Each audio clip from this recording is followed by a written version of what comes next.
buenas tardes, mi nombre es Lisette Asto, parte del equipo de saneamiento de Forest Trends. Sean bienvenidos y bienvenidas a esta tercera sesión de introducción al manual para la formulación y evaluación de proyectos de infraestructura natural en el marco de los mecanismos de retribución de los servicios ecosistémicos. Esperamos que la presente sesión sea de su interés y les permita aplicar los aprendizajes desarrollados en el manual.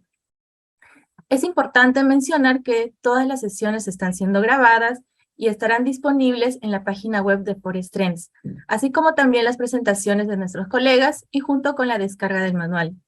Durante la sesión estaremos enviándoles el link de descarga del manual PIP por el chat. Les recordamos también que por su asistencia en por lo menos 4 de las 5 sesiones programadas se estará entregando una constancia de participación. Asimismo, recordarles que el registro de su participación es automática al ingresar a cada sesión. Sin embargo, esto no impide que puedan participar libremente de las sesiones que sean de su interés y también comentarles que esta presentación se está transmitiendo en vivo por el Facebook de Forest Trends. Para dar inicio a esta sesión, daremos el pase al señor Antonio Medrano, quien tiene el cargo de especialista del equipo de gestión ambiental y servicios ecosistémicos de SEDAPAL, y nos brindará las palabras de bienvenida para este tercer webinar. Adelante, Antonio. Bien, gracias, Janet. Buenas tardes con cada uno de los asistentes a este tercer webinar, donde se está llevando a cabo la presentación del manual para formulación y de proyectos en infraestructura natural. Bueno, pues continuando con esto, les doy la cordial bienvenida a todos los presentes y invitarles a que sigan participando en las siguientes sesiones, toda vez que el manual ofrece bastante información, en realidad muy importante para estos proyectos de infraestructura natural que estamos desarrollando las diferentes empresas de servicio de agua potable y alcantarillado y otros profesionales que están dedicados pues a este tipo de diseño de proyectos, ¿no? Sobre todo en la etapa de preinversión, que es formulación. Sin más que decir, pues nuevamente bienvenidos a este tercer webinar y con esto, gracias Lisette por estas palabras. Muchas gracias, Antonio, por acompañarnos el día de hoy. En esta tercera sesión, el tema será propuestas de intervención para proyectos de inversión pública, donde describiremos y explicaremos cómo realizar la identificación de intervenciones factibles en función del diagnóstico desarrollado en la sesión anterior. Luego de esta presentación se dará espacio para una ronda de preguntas y comentarios finales. En ese sentido, les invitamos a que realicen sus preguntas a través del chat del Zoom. Ahora cederemos la palabra a nuestros compañeros Janet Gamarra, quien es nuestra analista territorial, y a Gilmer Medina, nuestro especialista en infraestructura natural y planificación territorial. Ambos de Forest Trends, autores de este manual. Los escuchamos. Adelante, Janet. Muchas gracias, Lisette. A ver, ¿me confirmas, por favor, si es que sí estoy compartiendo en pantalla completa? Sí, Janet, gracias. Ya. De acuerdo, gracias, Lisette. Buenas tardes con todos. Gracias, Antonio, por acompañarnos y también agradecer a todos los asistentes por acompañarnos una vez más en esta sesión. Antes de empezar esta tercera sesión, quería recordar muy rápidamente lo que hemos visto en el webinar número 2, que estuvo a cargo de Gilmer, donde desarrolló el diagnóstico territorial, el cual comprendió el análisis de la unidad productora, es decir, de nuestros ecosistemas de interés hídrico, y el análisis de la población afectada. Y este análisis integral nos permitió identificar el problema central del proyecto, así como las causas directas e indirectas asociadas a ello. Entonces, siguiendo esa línea, el día de hoy desarrollaremos lo que son las propuestas de intervención para proyectos de inversión pública orientadas a solucionar esta problemática identificada. Este es nuestro contenido que desarrollaremos el día de hoy. Como primer punto tenemos el planteamiento de la alternativa de solución, donde nuestro primer paso será la identificación de las acciones de intervención. Estas estarán orientadas a atender las necesidades tanto de los ecosistemas como de la población afectada. Y esta serie de acciones deberán de ser analizadas a fin de evaluar su grado de relación o de complementariedad que existen entre ellas, y esto es a lo que llamaremos nuestro análisis de interrelación. Y luego de haber realizado esto, estaremos en la capacidad de identificar la alternativa de solución. Como ya hemos mencionado anteriormente, CEDAPAL ha optado por trabajar con una alternativa única. Cuando lleguemos a este punto, daremos mayor detalle sobre este sustento por el que se ha justificado el uso de una alternativa única. Y también como un punto fundamental en esta primera parte es la validación de la alternativa. En esta se espera que los contribuyentes, es decir, las comunidades campesinas, puedan aprobar o se pueda llegar a un consenso con las alternativas que le estamos presentando. Como siguiente punto, hemos incluido lo que es el componente arqueológico, ya que consideramos que es muy importante tanto para esta tipología de proyectos como para los proyectos de inversión en general, ya que según la normativa nos exige, ¿no?, que nuestra área de intervención no debería de estar superpuesta ante ninguna evidencia arqueológica. Entonces, en este capítulo veremos ciertas consideraciones, criterios, recomendaciones que se debe de tener a este nivel de formulación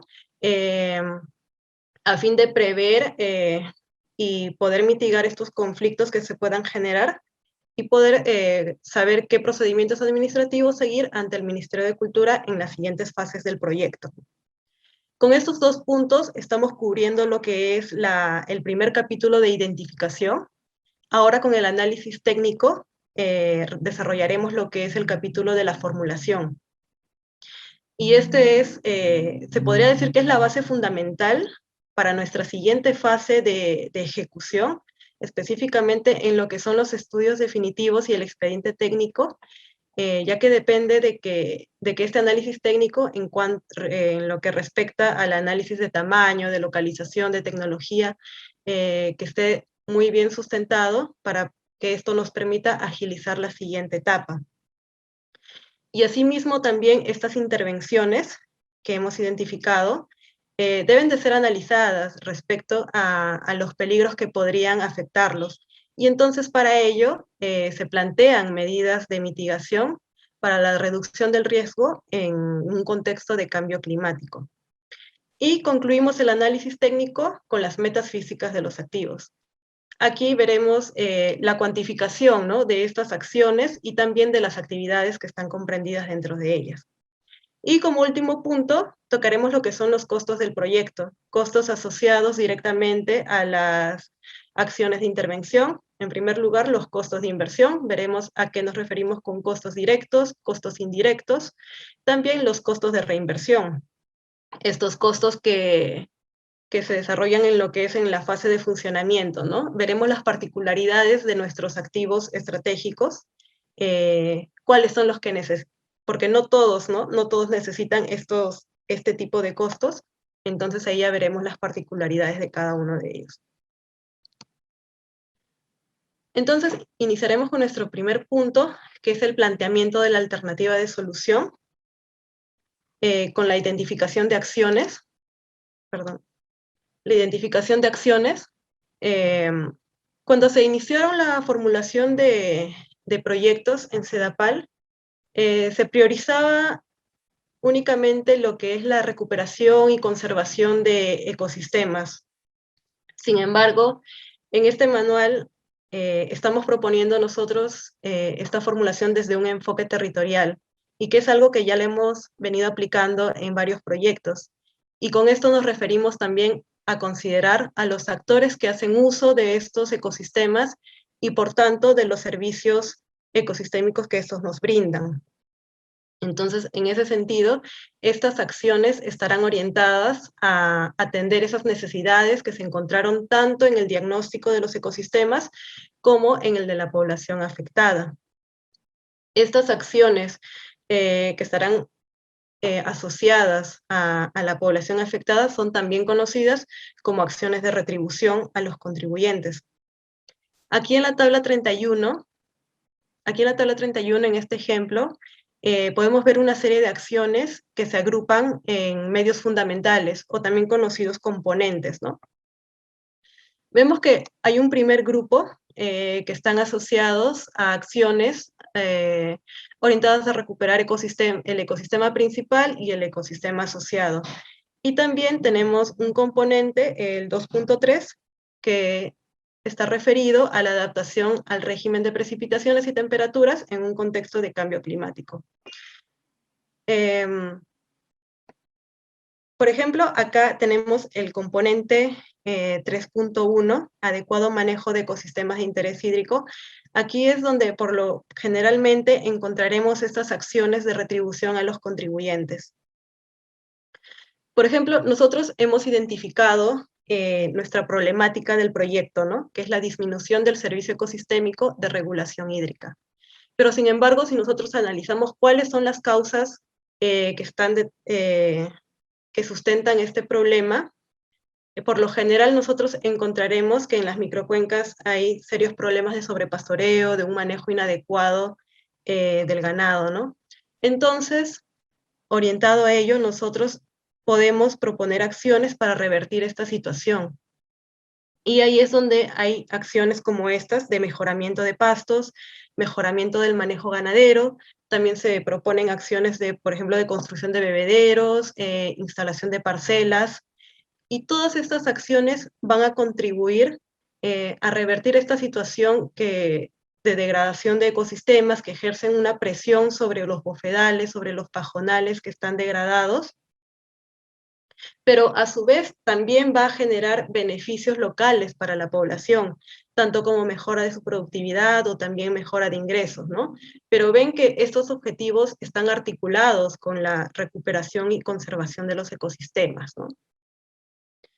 Entonces, una vez que nosotros hemos tenido acá la identificación de las acciones, vamos a continuar a hacer un análisis de interrelación. Y según la normativa, nos indica que las acciones se deben de clasificar en acciones independientes, complementarias y mutuamente excluyentes. Aquí me quiero detener un poquito en este tercer punto de acciones mutuamente excluyentes. Aquí nos dice que son acciones que no pueden llevarse a cabo al mismo tiempo en un mismo proyecto, es decir, que se debe de ejecutar o bien una acción o bien otra acción. Por ejemplo, nosotros en una microcuenca identificamos que, por ejemplo, hay un canal amunero que se encuentra en mal estado, ¿no? Que necesita refacciones o reparación. Nosotros podemos proponer, una acción puede ser o bien la refacción del canal amunero, y otra acción puede ser una construcción de un nuevo canal. Entonces, ahí tenemos dos acciones que no pueden llevarse a cabo al mismo tiempo, ¿no? Quiere decir que son acciones excluyentes. Entonces, ahí se está configurando dos alternativas de solución. Y como verán ustedes en el ejemplo, y también lo que ha sucedido en la mayoría de los proyectos, en el caso de Sedapal, las acciones que se han identificado son o bien complementarias o bien independientes. Entonces, este sustento es lo que nos permite justificar ante la unidad formuladora que al no haber acciones mutuamente excluyentes, se debería de trabajar con una alternativa única. Entonces, pero sin embargo, esto no quiere decir que no sea necesario hacer este análisis de interrelación, ¿no? Porque si bien ya hemos definido que vamos a trabajar con una alternativa única, por ejemplo, en el primer caso que tenemos aquí en la tabla, en los medios fundamentales, aquí tenemos dos acciones. Una que es reforestación con especies nativas y la otra que es instalación de cercos excluidores. Ambas son complementarias entre sí. Entonces, ¿esto qué quiere decir? Que ambas tienen que realizarse de manera conjunta o al mismo tiempo, ¿no? Entonces, esto también nos ayuda a nuestra planificación al momento que nosotros tengamos que ejecutar o implementar estas acciones, ¿no? A diferencia, como otras acciones que tenemos, como acá en la parte inferior, capacitación a funcionarios o instalación del sistema monitoreo, que son acciones independientes, es decir, que no dependen de otras, no se complementan con otras y pueden realizarse, pueden ejecutarse en el momento que se considere, ¿no? Entonces, una vez ya habiendo identificado nuestras acciones, analizando su interrelación, nosotros podemos, a ver, siguiente, aquí podemos ya identificar nuestra alternativa de solución. Como verán aquí en la tabla 33, aquí también se hace énfasis a que las acciones que se han identificado en el proyecto de inversión Ararac son acciones independientes y complementarias. No se han identificado acciones mutuamente excluyentes. Entonces, por lo tanto, se determina que hay una alternativa única de solución, ¿no? Y se pasa a listar todas las acciones que son parte de esta alternativa. Y un punto importante es que esta descripción es acompañada de este mapa de ubicación de la alternativa de solución. Y este es un punto crítico, al menos en CEDAPAL, para la revisión de la unidad formuladora. Tanto este mapa y también como el mapa de estado de ecosistemas son muy importantes, ya que van a ser la base, ¿no? de acá de toda la formulación. Se materializa la distribución acá de las acciones de intervención,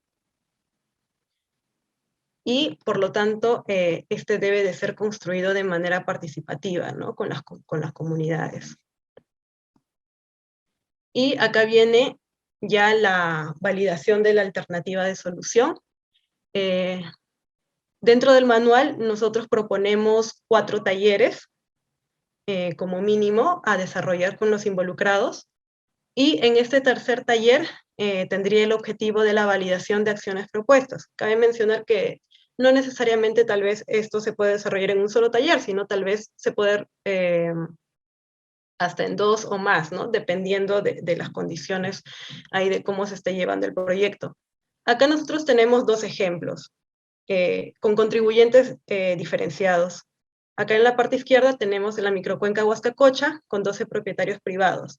Ahí verán en este taller que se ha desarrollado, ahí los formuladores han llevado su material. Se recomienda que se muestre un mapa con la ubicación de las acciones, ¿no? Ahí hay algunas imágenes para brindar mayor alcance a los pobladores. Y en este caso, en esta microcuenca, por ser propietarios privados, también existían 12 predios, donde en cada uno de ellos se ha propuesto acciones equitativas, ¿no? Si son 12 propietarios, por decir, habían 12 hectáreas de cercos para manejo de ganado, por decir, ¿no? O también se propuso ahí, en ese proyecto, por decir, la construcción de bebederos. 4 bebederos, por decir, que se ubicaron estratégicamente para que pueda ser accesible para todos ellos, ¿no?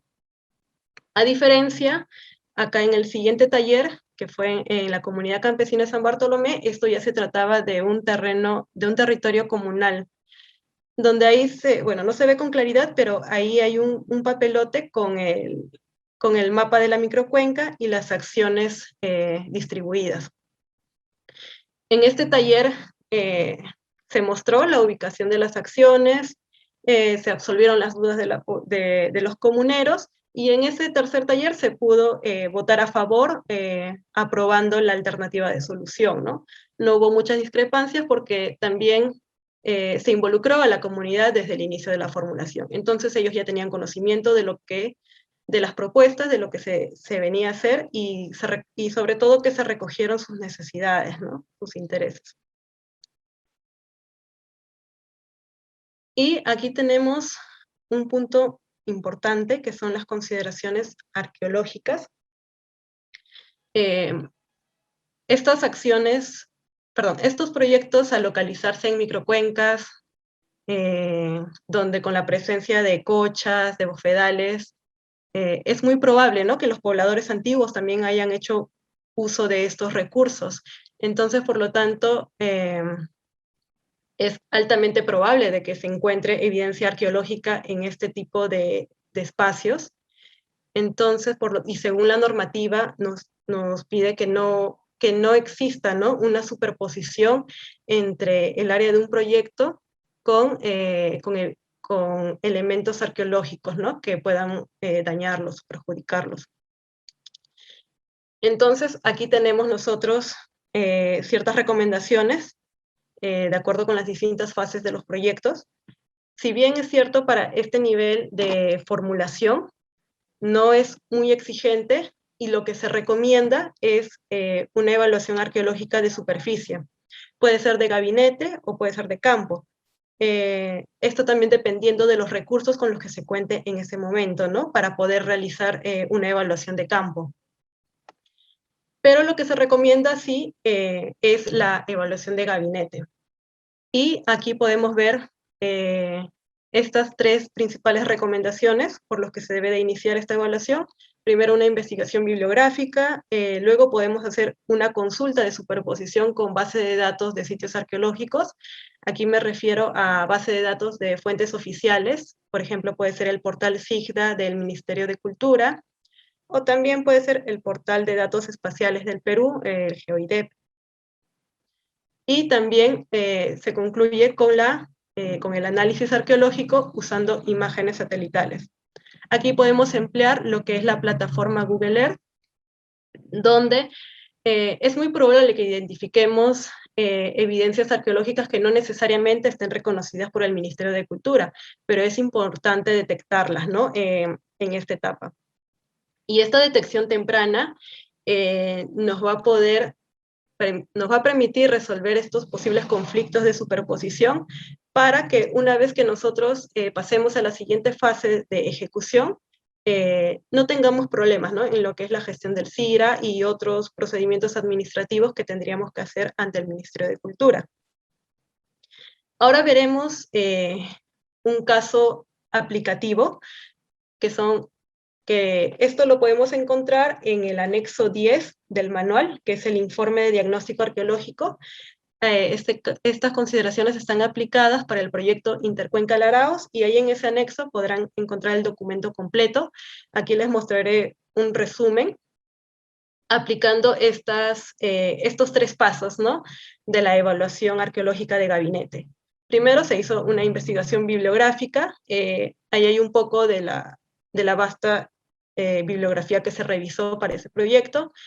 Ahí también se hizo la consulta de superposición, ahí con el portal del SIGDA, donde no se halló ninguna evidencia arqueológica reconocida por el Ministerio de Cultura.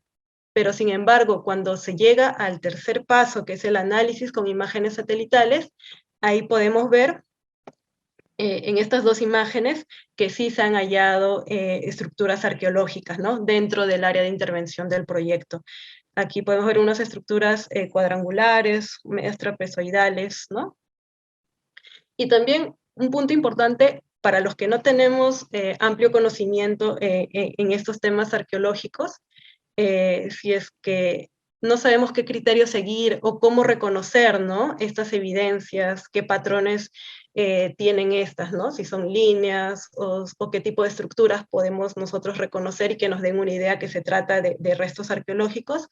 Esto también se encuentra en nuestro anexo 9 del manual, que son las consideraciones arqueológicas. Ahí también hay una serie de criterios elaborados para poder hacer toda esta revisión de gabinete con mayor agilidad, ¿no? Y entonces en Intercuenca Laraos se identificaron 11 sitios arqueológicos en este tercer paso en el análisis mediante Google Earth. Y aquí tenemos un cuadro resumen. Los polígonos de intervención son nuestras acciones de intervención propuestas. En su mayoría son canchas de pastoreo, donde estas se superponen con estructuras arqueológicas. Y es necesario que se haga un replanteo. Y es mejor hacerlo en esta fase de formulación, ¿no? Para que cuando tengamos que hacer esa gestión del certificado de inexistencia de restos arqueológicos o el plan de monitoreo arqueológico, estas puedan proceder sin ningún inconveniente, ¿no? Y no se nos sean denegados. Aquí tenemos dos ejemplos en donde este trazo verde son los cercos de la cancha de pastoreo y están que se superponen e incluso están conteniendo algunas evidencias arqueológicas. Entonces es necesario hacer un replanteo, ¿no? Para esto. Y aquí tenemos un caso particular que son la recuperación de andenes. Si bien sabemos que los andenes forman parte de un paisaje arqueológico, ¿no? Acá se ha determinado que no es necesario un replanteo, no es necesario excluirlo. ¿Por qué? Porque esto, como parte del proyecto, se está pretendiendo recuperarlos y se está utilizando también tecnología ancestral, el conocimiento local de la población. Es altamente probable que el Ministerio de Cultura acepte esta intervención, ¿no? Porque aparte se está recuperando su uso, ¿no? Por la población local. Entonces, aquí lo que nos indican es que el procedimiento que se debería de seguir es solo un plan de monitoreo arqueológico, ¿no? Y podríamos continuar sin ningún inconveniente con esta intervención. Y hasta aquí, como les mencioné, cubrimos el capítulo de lo que es la identificación. Ahora pasaremos a lo que es la formulación. Aquí en el análisis técnico veremos lo que es específicamente el análisis de tamaño. Acá estamos utilizando un ejemplo que es la instalación de cercos perimétricos en el proyecto Microcuenca Huitama, en San Pedro de Casta. Y vemos que aquí en la descripción del tamaño nos dan una serie de datos, ¿no? De información, de dimensiones. Nos dan el perímetro total, y también es importante que se exprese también en hectáreas estas dimensiones. ¿Por qué? Para poder nosotros calcular cuánto estamos contribuyendo a cubrir la brecha identificada. Como recordarán, la brecha está expresada en hectáreas, ¿no? Como superficie de ecosistemas por recuperar. Entonces, si nosotros también lo expresamos nuestras acciones en hectáreas, también podemos hacer ese cálculo, ¿no? Cuánto estamos contribuyendo a la brecha. Y como siguiente punto tenemos el análisis de localización. Para el análisis de localización va a ser muy importante. Este se realizará en función del estado de los ecosistemas.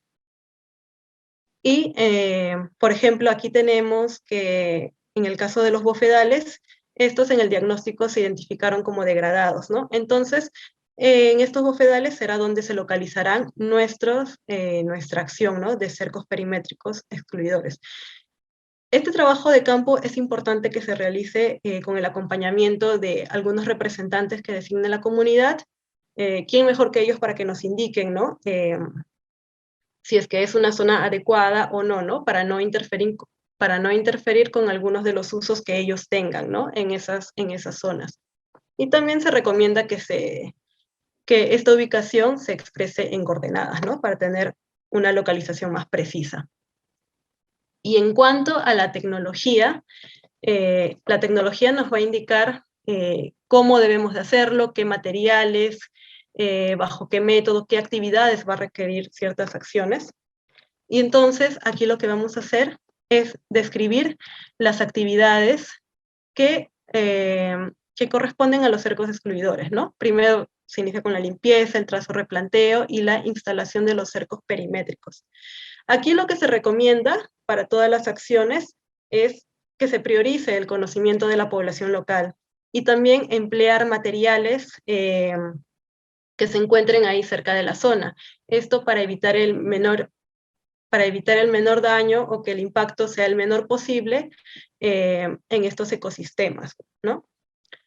También se recomienda que se presente un plano con ciertas especificaciones técnicas, como podemos observar acá, ¿no? La distancia que hay entre los postes, a cuántos centímetros va a estar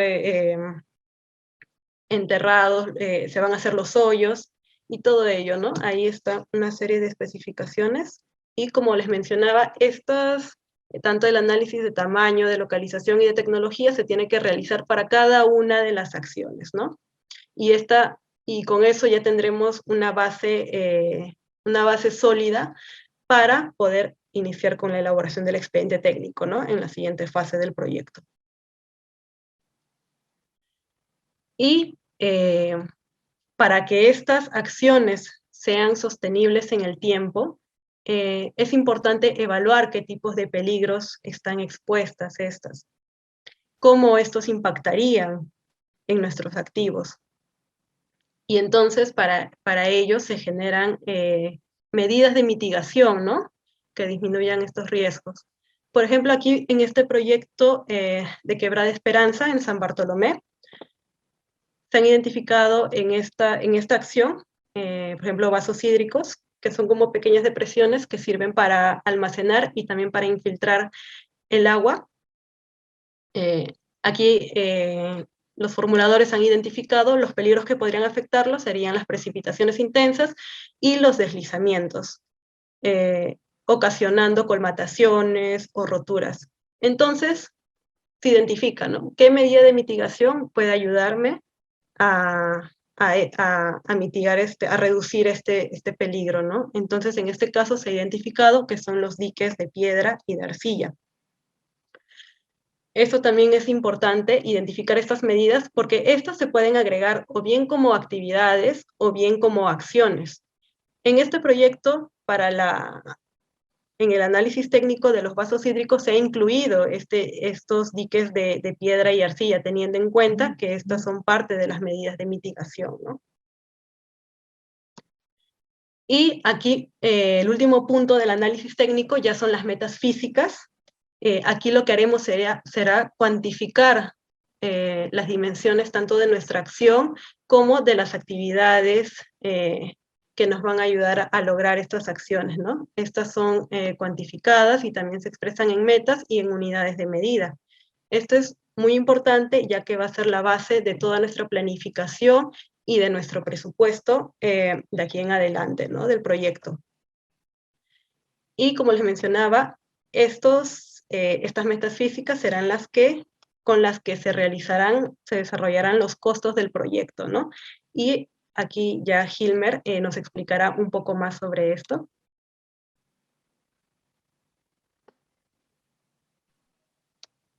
Muchas gracias, Janet. Por favor, me confirman si me escuchan bien. Buenas tardes Sí, con todos y todas. Gracias nuevamente por acompañarnos en este tercer webinar.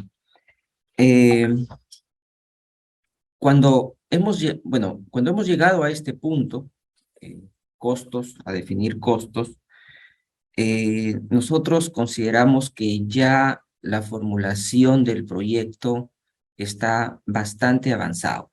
En realidad, como ya lo ha explicado Janet, ha pasado por una etapa de validación de acciones, no solamente una validación técnica o una validación de los especialistas, sino sobre todo hay una validación por parte de la comunidad, de las comunidades campesinas, de las personas que son propietarias de los terrenos, del suelo donde se va a intervenir. Y nosotros hacemos mucho énfasis en eso por la experiencia que tenemos en diversos proyectos y donde en varios casos en realidad se han formulado propuestas bastante técnicas, pero cuando las llevamos a campo, las comunidades desarrollan otras actividades y ellos en este momento no están preparados o consideran que no se debe desarrollar esas actividades y tenemos que regresar ya recogiendo, o teníamos que regresar recogiendo información a partir de sus intereses, ¿no? Entonces, el trabajo compartido, el trabajo colaborativo con las comunidades, como lo hemos venido manifestando, está en cada una de las etapas.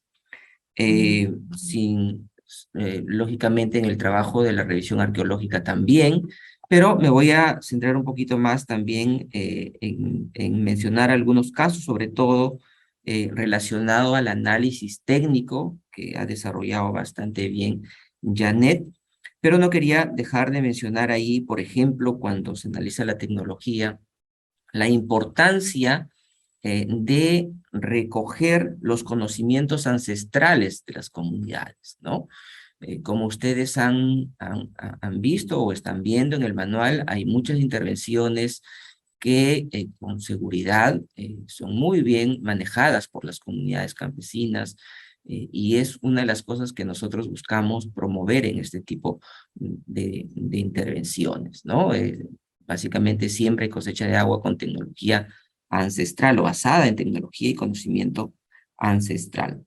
y que en realidad básicamente lo que hacemos nosotros es ir a aprender. Es una cosa que consideramos. El tema de la localización, lo mencioné, estamos trabajando en predios comunales que tienen un uso actual y en algunos casos se requiere esperar un tiempo, ciertamente que puede ser mediano plazo, algunos años, para que la comunidad pueda cambiar algunos aspectos productivos, sobre todo que están vinculados al uso de sus recursos, ¿no? En algún momento hemos tenido casos donde la comunidad campesina nos ha dicho, por ahora no podemos intervenir en esta zona porque aún tenemos nuestro ganado aquí, pero sí podemos hacerlo en una microcuenca que está cerca, que es de igual de importante y donde nosotros estamos destinándola para la conservación, por ejemplo. Y lógicamente también el dimensionamiento de las intervenciones, coordinarlos directamente con ellos, sobre todo cuando se trata de exclusión, de intervenciones asociadas a la exclusión de ganado, por ejemplo, construcción de cercos que van a evitar el ingreso de ganado a ciertas zonas y por tanto va a limitar también el uso de un recurso para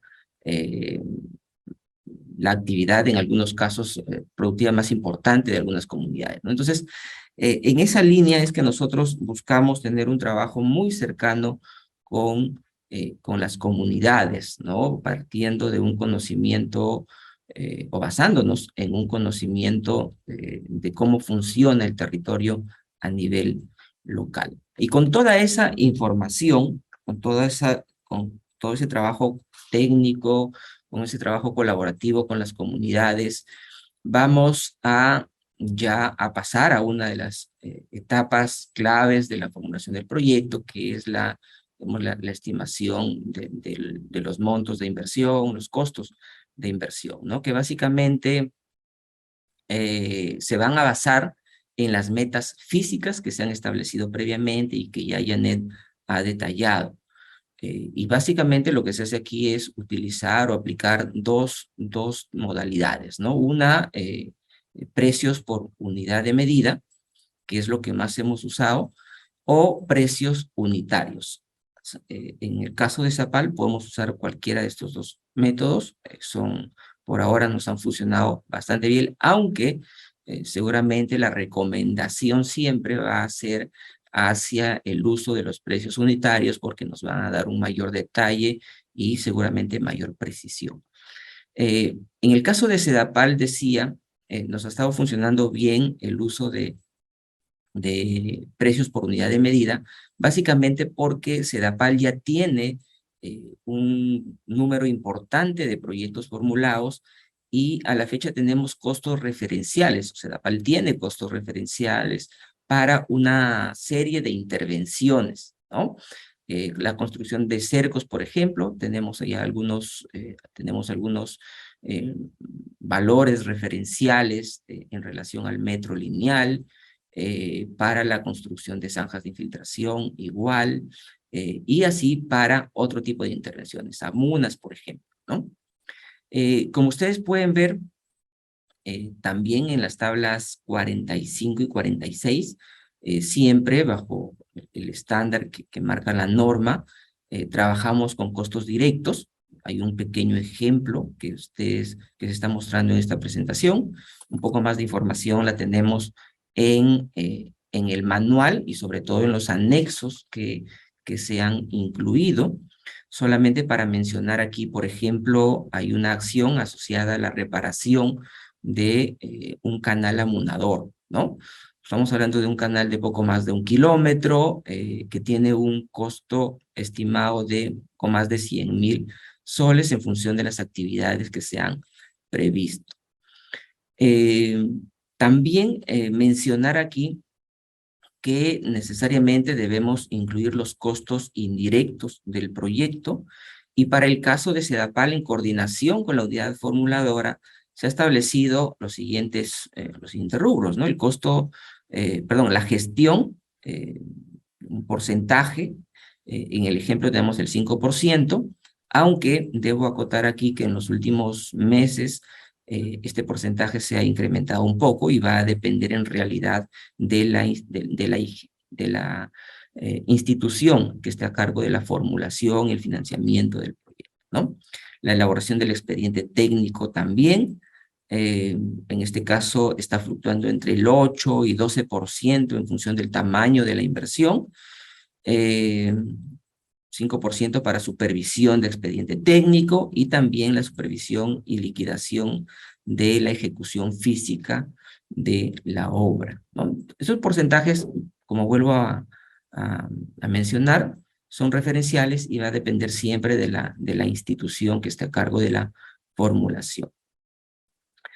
También debo mencionar que las metas, las unidades y costos, por ejemplo, son datos que se convierten en insumos para el uso de la calculadora de formulación y evaluación.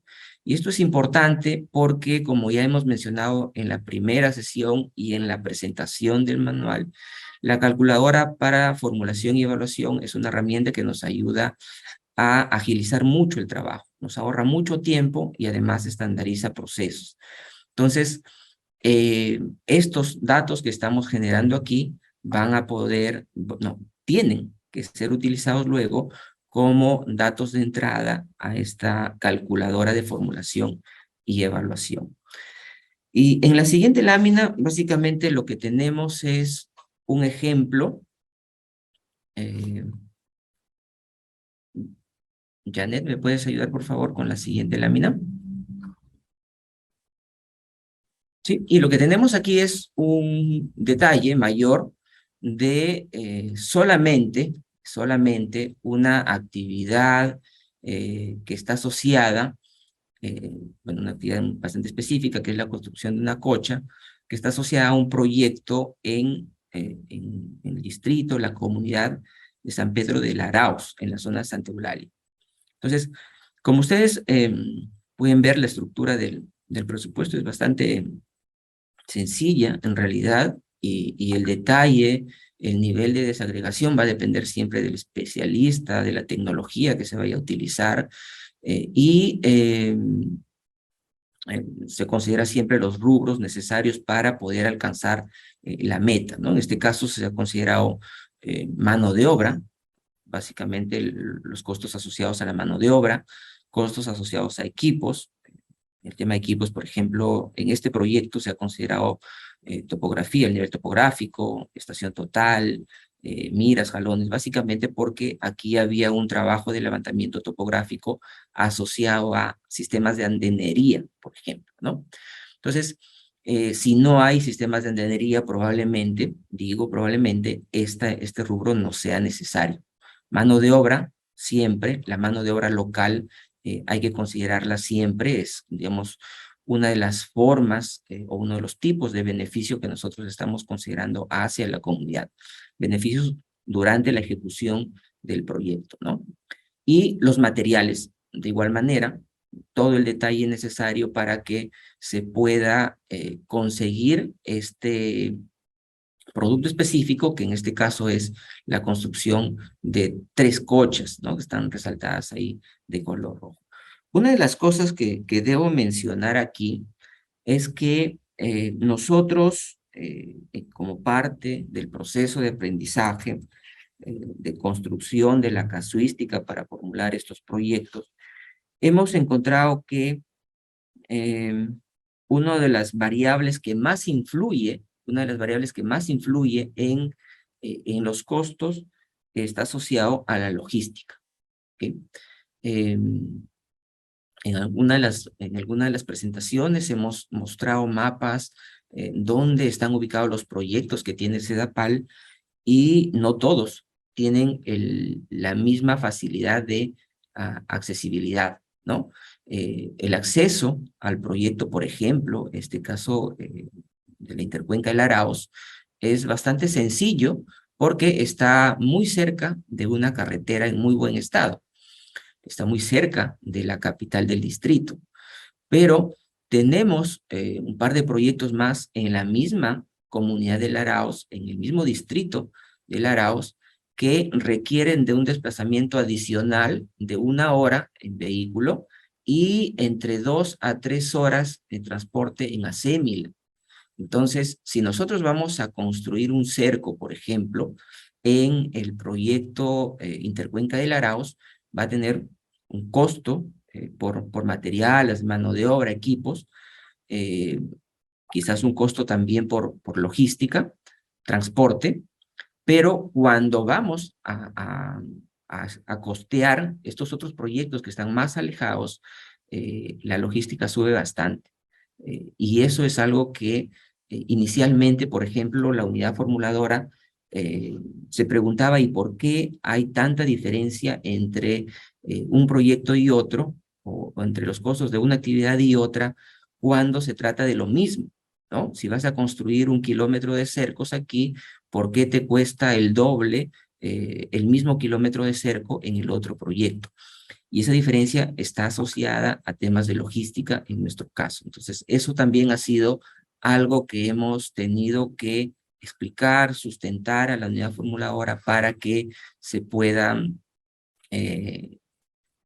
viabilizar el proyecto, ¿no? Entonces, esa es una de las cosas que creo que es importante mencionar, porque siempre nuestros proyectos orientados a recuperación de servicios ecosistémicos en el marco de los merece, siempre van a tener estas dificultades de accesibilidad, ¿no? En la siguiente lámina, básicamente, hay algunos aspectos puntuales que quiero mencionar vinculado a los costos de reinversión, ¿no?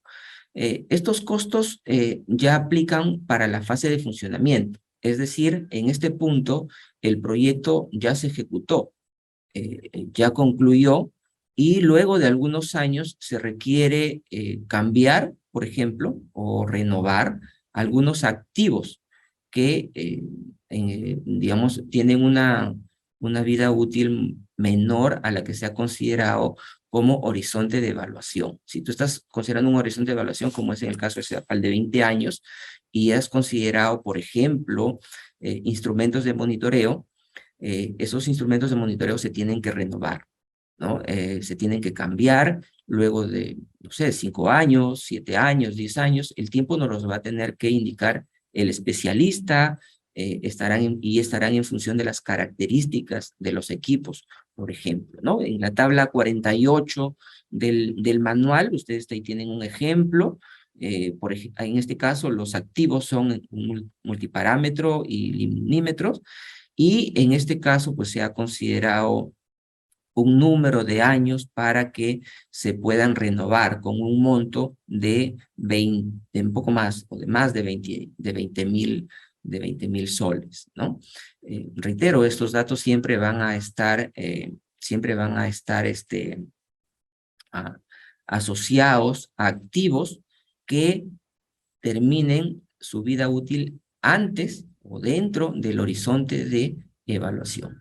Ahí tenemos un par de ejemplos más. Por ejemplo, en el proyecto de Ararac hay un tanque evaporímetro, y que está previsto también que se pueda renovar, cambiar dentro de los primeros 10 años, ¿no? Hay una estación meteorológica igual, y un aforador parcial que tienen que ser reemplazados. Ahora, nosotros aquí en la fase de formulación se han considerado inicialmente 10 años, pero puede ser 8 años, reitero, más o menos en todo caso. Y en el caso de Yamecoto, que es otro de los proyectos que tenemos, se ha considerado, por ejemplo, un sistema de riego, ¿no? Y el sistema de riego también suele tener algunos años de vida, 5 años, 7 años, 8 años, 10 años, en función de cómo se realizan las acciones de mantenimiento, y necesitan ser renovados. Entonces también se está incluyendo el presupuesto para que se pueda asegurar estos cambios. Entonces, esto es, si bien es cierto, estos costos no van a la inversión directa, inicial, pero son sumamente importantes para poder asegurar el funcionamiento del proyecto, el funcionamiento, en este caso de nuestra unidad productora. Aquí, lógicamente, también vamos a coincidir con algunos temas asociados ya a la fase de operación y mantenimiento, pero si tenemos el presupuesto aquí en esta fase ya incluido, va a ser mucho más sencillo que los equipos puedan reemplazarse cuando hayan cumplido su tiempo de vida, ¿no? Y la operación y mantenimiento ya se encargará de otro tipo de actividades, no en estricto digamos, de la reposición de equipos que, como saben bien ustedes, podría incluso ser necesario la formulación de un IOR, ¿no? Así que ya para evitarnos, digamos, esos procesos adicionales es que recomendamos que se incluyan estos activos en los costos de reinversión. Bueno, de mi parte sería todo. Lisette, Janet, muchas gracias. Como siempre, los invitamos a las siguientes sesiones, pero para eso doy pase a Lisette, que nos ayude. Gracias. Muchas gracias, Hilmer y Janet, por la presentación. Para iniciar este espacio de preguntas y comentarios, hemos recabado sus preguntas y vamos con la primera pregunta realizada por Gilberto Larrea, y esta pregunta la vamos a pasar para Janet. La pregunta es: las especies nativas, supongo que debe haber un vivero. ¿El costo de este se considera en la inversión del proyecto? Gracias, Lisette. Sí, por lo general, cuando en un proyecto se considera reforestar con estas especies forestales, se evalúa, ¿no? Si es que la comunidad cuenta con un vivero, que por lo general sí, sino que con ciertas limitaciones, ¿no? Pero también tenemos la otra opción de que en el mismo proyecto se implemente un vivero, como ya ha habido estas propuestas, ¿no? En proyectos anteriores. Y por medio de este también complementaría, ¿no? A la otra acción que sería la de reforestación, ¿no? Con especies nativas. Muchas gracias, Janet. Ahora viene otra pregunta que he realizado por el señor Lucio Ortiz. Esta es para Hilmer. Nos dice: para los efectos prácticos del presupuesto que debe tomar en cuenta la entidad, ¿cuántas entidades son las responsables de administrar el presupuesto? Ya, en el caso de los proyectos que trabajamos con CEDAPAL, hay una sola entidad, ¿no? En algunos casos suele haber que digamos, por limitaciones de presupuesto, hay varias instituciones que suman para poder financiar un proyecto, pero en este caso hay una sola institución, que es CEDAPAL, que es el responsable del financiamiento, y la ejecución la hace a través de un tercero, pero sigue siendo el responsable de la ejecución financiera del mismo, ¿no? No tenemos más que una institución. Muchas gracias, Hilmer. La siguiente pregunta para Janet: ¿qué pasaría si hay un canal tradicional que ha seguido en uso? ¿Se consideraría un resto arqueológico? ¿No podría reactivarse para los fines de proyecto? Gracias, Lisette. Por ejemplo, en el caso de las amunas, que se encuentran en algunas de las comunidades, por ejemplo, en San Pedro de Casta o en Carampoma, sí, estas se pueden considerar como evidencia arqueológica, ¿no? Y podemos citar ahí el caso que presentamos, el de Intercuenca Laraos, que también es un paisaje de andenes, un paisaje arqueológico, que sí habría una alta probabilidad de que el Ministerio de Cultura nos autorice la intervención de ese elemento, siempre y cuando sustentemos, ¿no? En nuestro análisis técnico que se va a usar la tecnología ancestral, el conocimiento local de la población, para no alterar la originalidad, ¿no? de este patrimonio arqueológico. Bien, muchas gracias, Janet y Hilmer. Han quedado algunas preguntas pendientes que daremos respuesta y se las estaremos remitiendo a sus correos electrónicos al finalizar este ciclo de webinar de introducción al manual PIP. ¿Ok? Muchas gracias por sus preguntas y participación. Recuerden que la próxima sesión será el miércoles 14 de septiembre y se profundizará en el desarrollo de la formulación y evaluación de proyectos, haciendo uso de la herramienta de la calculadora que se encuentra anexado en el manual.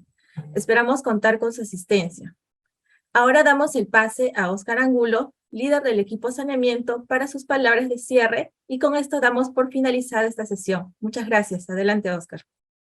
Gracias, Lisette. Buenas tardes con todas las personas que nos acompañan en esta tercera sesión introductoria del manual. Creo que nos acompañan ya colegas de todas las regiones del Perú, y también tenemos colegas de la cooperación, de la academia, del sector público, del exterior. Agradecer también a Antonio Medrano por sus palabras de bienvenida, que sin su participación, sin su trabajo, no hubiera podido ser posible la elaboración de este manual, y a Gilmer, Janet por la presentación, y a ti, Lisette, por la moderación. Esta tercera sesión me gustaría cerrarla, creo yo, con dos mensajes importantes, que quizás puede resumir dentro de tantas cosas que Gilmer y Janet han intentado sintetizar bastante bien de este manual. En primer lugar, ustedes han podido ver que hemos incorporado a nivel de preinversión un tema relacionado a las consideraciones arqueológicas. Es algo que nosotros identificamos como un cuello de botella importante en la elaboración de expediente técnico, que inclusive acarreaba en costos incrementales, ya que teníamos que mover intervenciones y teníamos que hacer ajustes, que al final inclusive podía dilatar tiempos a la hora de implementar. Nosotros proponemos en este manual, como ya muy bien lo ha manifestado también Janet, una detección temprana que, sumado a la revisión bibliográfica y a la de gabinete, y en el mejor de los casos también el campo, en la medida de lo que sea posible, poder justamente identificar esto, detectar esto temprano, para poder pensar en medidas, en intervenciones que en la fase de expediente técnico ya no tengamos que dilatar tiempos o incrementar costos. Esto es súper importante, y ustedes van a encontrar un detalle de esta propuesta metodológica para que puedan incorporarlo en la ficha técnica, ¿no? A nivel de preinversión. Y me gustaría cerrar con un segundo mensaje, me parece muy importante a la hora de que hemos estado hablando sobre el análisis técnico de intervenciones. Y tanto Janet como Gilmer, y ustedes han podido ver en estas dos primeras sesiones, incluida esta tercera, que estamos dando mucha fuerza, un peso específico del que realmente se merece a los aspectos sociales, ¿no? No solamente desde la mirada biofísica o hidrológica se garantiza un buen proyecto de inversión, sobre todo pensando en la fase de funcionamiento, que es lo que finalmente nosotros buscamos y en donde vamos a recuperar distintos servicios ecosistémicos. Esto es con el tiempo, en el mediano y en el largo plazo. De nada sirve tener un estudio que muchas veces hasta puede ser costoso y extenso, con características biofísicas bien mapeadas, e hidrológico bastante bueno, si es que las comunidades no están de acuerdo con las acciones que nosotros proponemos, con las intervenciones que nosotros proponemos en nuestros proyectos. El ministro del Ambiente decía esta mañana, hablar de recursos hídricos es hablar de cultura, y hablar de proyectos de inversión pública en infraestructura natural es hablar justamente de territorio de nuestras comunidades.